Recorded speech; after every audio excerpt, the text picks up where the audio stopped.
Hi, my name is Beer, and let's start with Monster Hunter World.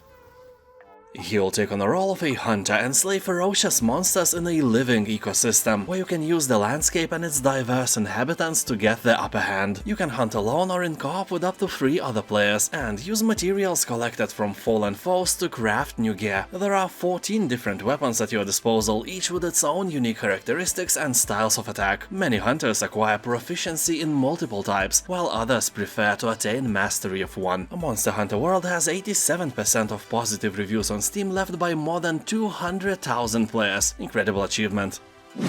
Void Crew. Here you will pilot the ship, man the turrets, perform emergency repairs, precharge the power cells, utilize space station weaponry, fabricate munitions, and exit the ship on extravehicular missions, be it patching the ship's hull or scavenging derelict wrecks. The game has a very positive review score on Steam and lets you explore the universe along with your buddies, or, you know, with your mother-in-law. Nobody loves you more, and you know it. People on Steam are saying that everyone has a job to do on the ship, and with every update, the game seems to be getting better and better. Also, Void Crew will break your friendships, but, you know, it's worth it. You will find new friends. World is full of friends. Not yours, though. Hellslave.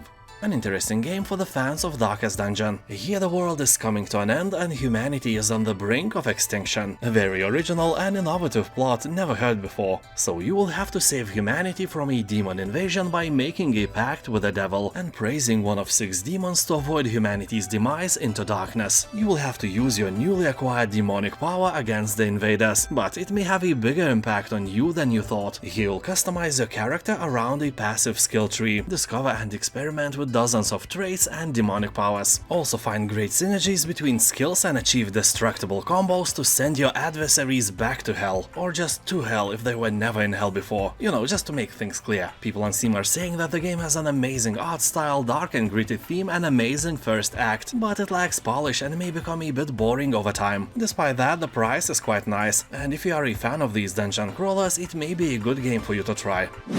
The Forgotten City. This game, as a lot of gamers point out, is a Groundhog Day in an ancient city. The mechanic here is simple. Everyone around you is dying for unknown reasons and you have to stop it. If you fail, and you will fail more than once, you can just go to the portal and restart the day over and over again until you solve the problem of dying so nobody dies anymore. If you think about it, this is a roguelite game, just story-based instead of combat. And it's really one of the best adventure games there is. I'm not gonna lie, if you go to Steam you will see the overwhelmingly positive review score. Also, fun fact, this game started as a Skyrim mod a long time ago and it was so well received it became a separate kick-ass game. Lightyear Frontier. Here you land on a beautiful, vibrant planet and have to find your mech. Yeah, here you and your machine are almost inseparable. All the building, walking around and exploring is being done by you controlling this huge, a bit sentient mech, who sometimes makes a funny comment or two. Reminds me of Riftbreaker. One of the coolest things here, I think, is visuals. I rarely see this kind of polish in these kinds of games, and this beauty can be immortalized by the game's photo mode. Yeah, some serious AAA games quite often get a full release version without photo mode available, and here you can take wonderful pictures of yourself whenever you want. So basically this is a crafting and building game, so you have to roam around with your mech and collect various resources, then convert those resources into some machines, buildings, or anything you like. Although this game is not only about mech upgrading, crafting and building, the exploration part is here as well. Not as big as I would want it to be, but when I played it, I found some dungeons where I couldn't go with my mech, so I had to leave my machine in order to squeeze myself into tight places. That is a nice touch. If you like these crafting games, there is a huge chance that you will like this one as well. Tiny and Tall, Gleipnir. This is a very well done, classic yet modern point-and-click adventure inspired by legendary LucasArts games. Here you will dive into the story that revolves around 2 barely competent and charmingly inept blacksmiths. They find themselves contractually bound to the Norse gods and have to explore this beautifully drawn handcrafted world to find unusual and magical objects. But alas, while they look for these ingredients, the sinister Loki, the trickster god, has his own plans to deal with the fellas. So here you will have to solve puzzles, talk to interesting characters and live in a world of epic Norse legends. The Dungeon of Naheulbeuk, the Amulet of Chaos. This is a humoristic approach to the serious CRPG genre. The story and whole game is based on a classic humoristic French radio show, so it's filled with French humor. You know, everything is about the baguettes and Eiffel Tower. Also, if you are British, for you this game on Steam costs a few times more than for everyone else, and by buying it you must accept the terms that you agree that France is a way more developed country than United Kingdom is. Then you get a 10% discount. Well, that is of course not true, that was some Lithuanian humor for you, but I guess they could really implement that as a joke as well. Anyway, here you'll find exciting battles with creative support mechanics between team members and an adaptive difficulty system, from an accessible and fun story mode with simplified combat to the nightmare mode, where the smallest tactical errors will doom you. Here you'll also encounter more than 100 enemies and epic boss battles. And you know, not every game must have a serious story, sometimes we all need to relax, and this game might be just it. Resident Evil 2. This is a complete remake of a classic game. Overwhelmingly positive review score softly hints that it was a complete success as well. Resident Evil 2 offers a fresh take on a classic survival horror saga with realistic visuals, immersive audio and a new over-the-shoulder camera. You will also get modernized controls on top of gameplay modes from the original game. I can still remember when I played the original game when I was 14 years old, and somehow I had my mental balls big enough to play it every evening after school. Well, on those rare occasions when I actually went to school. I'm a YouTuber not because I was very good at studying, you know, but I was good at games. That's why you should avoid me if you need your appendix surgically removed, but if you want your boredom removed, I'm your guy, that's for sure. Remember Me. This is an action-adventure where you will take on the role of a former elite memory hunter with the ability to break into people's minds and steal or even alter their memories. What is more cyberpunk than that, huh? So the authorities, fearful of your knowledge and capabilities, arrested you and wiped your memory clean. After the escape from prison, you set out on a mission to recover your identity. This search for the past will lead you to being hunted by the very people that created this surveillance society. The action is set in a Paris of the future, so get ready for a very cool environment. People are saying that the game has an interesting story, and even if it's a bit older, graphics are still kinda decent.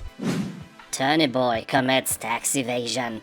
He will take control of an adorable turnip who happens to be an absolute menace to society. After failing to pay taxes and getting evicted from your home, you must go on an epic quest to pay back your massive debt to Mayor Onion. Use garden tools to solve plantastic puzzles, meet eccentric vegetables and fruits, and take on treacherous fights against animals both big and small, including the capitalist swine. Along the journey, uncover what's spoiling this garden community and rise to tear down the corrupt vegetable government. In other words, you are a lazy, shaded turnip that wants to evade paying taxes and, along the way, start the revolution. Some kind of Lenin, I guess. Aliens: Dark Descent.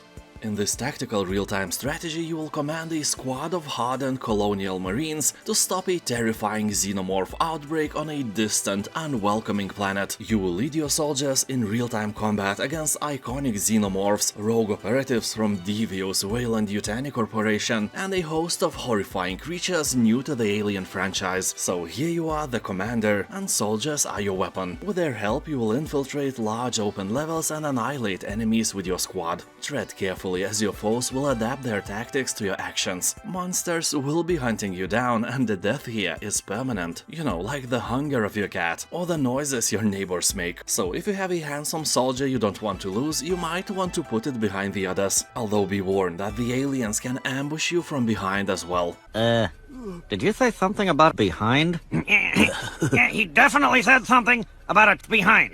I heard him. Oh, shut up. Dark Descent is an original story filled with iconic xenomorph creatures, ranging from facehuggers to Praetorians, alien queens, and many more. Dark Descent has around 90% of positive reviews, and people on Steam are saying that this is the perfect game for Alien Universe fans, and after the Isolation, it's probably the best game about xenomorphs. Verdun. The game takes place on the Western Front in one of the bloodiest conflicts in world history, inspired by the famous Battle of Verdun in 1916. So the game is the first-person shooter multiplayer set in a realistic setting of the First World War. The vicious close-quarters nature of trench warfare means that skill with a bayonet can be as vital as good aim with a rifle, so prepare for some melee action as well. The game offers 4 modes with many historically accurate features, such as realistic First World War weaponry, authentic uniforms, horrendous gore, and maps based on the real battlefields of France and Belgium. People on Steam are saying that the game is criminally underrated, so if you are thirsty not only for beer but for blood as well, this may be your spoon of potato salad. Wait, what? I don't know, man, sounded cool in my head. Pillars of Eternity Definitive Edition. You can't find this one in the search bar. You have to click on a simple Pillars of Eternity release and then you will find a bundle here. This is a great deal. For this price you will get the main game and all the DLC, so you'll have a complete game in one package. Pillars of Eternity is a great title, and if you like classic Baldur's Gate or Icewind Dale games, you probably have heard about the game already. Pillars came to life after an unbelievably successful Kickstarter crowdfunding campaign, which raised more than $4 million. That is 4 times more than you have face mites now crawling on your face. Yes, this is a wisdom you never wanted to possess. Now go and share it with your family members, don't be alone in this. So in Pillars of Eternity you become a hero and save people from a scary phenomenon known as Hollowborn. People are being born without a soul. Well, I guess that everyone is affected except people with specific hair color. You know, you can't lose what you don't have. Second part of the game is also discounted, but they are kinda similar in graphics and story quality, so if you never played the first part, don't skip it. Watch Dogs 2. You will play as a brilliant young hacker living in the San Francisco Bay Area. You will team up with a notorious group of hackers to execute the biggest hack in history. Take down an invasive operating system being used by criminal masterminds to monitor and manipulate citizens on a massive scale. So you are a good guy after all, not like baddies who hack potato salad recipes and add pineapple to them. A pinch of salt, 1 spoon of mayonnaise, 2 chopped potatoes, 7 unpeeled pineapples. That is horrible. Anyway, here you can explore the dynamic open world full of possibilities. Hack into every connected device and take control of the city infrastructure. You will develop different skills to suit your playstyle and also upgrade your hacker tools, RC cars, quadcopter drone, 3D printed weapons and much more. People on Steam are saying that here you can actually watch dogs. Also, people are recommending to buy a bit more expensive gold edition instead of a base game to get all the goodies and DLCs. 9-bit Armies, a bit too far.